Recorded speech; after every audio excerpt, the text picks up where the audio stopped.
Hello, I'm Jason, and this is One for Jesus. A few years ago, I felt God begin to put in my heart to consider if we as Christians have been faithful in living out the Great Commission in our city. The growth we see in churches today are often the result of transferred growth, where Christians move from one church to another. Yet all around us, there are still many who have yet to hear the gospel, the good news. I consider myself fortunate as years ago, whilst in university, my friends shared the gospel and God's love with me. And if not for them, I would not have become a Christian. And if not for God, I would not have become what I am today.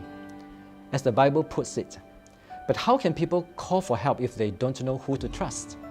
And how can they know who to trust if they haven't heard of the one who can be trusted?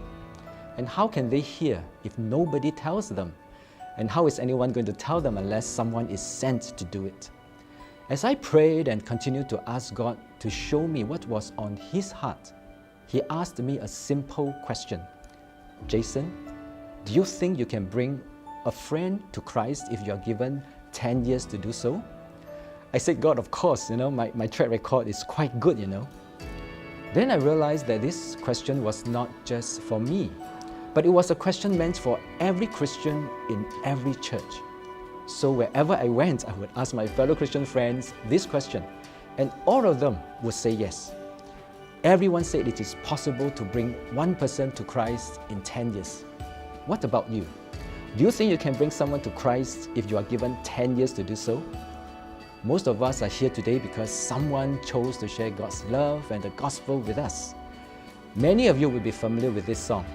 It only takes a spark to get the fire going, and soon all those around will warm up to its glowing. That's how it is with God's love. Once you've experienced it, you spread His love to everyone, you want to pass it on. It only takes a spark to get the fire going. We have experienced God's love.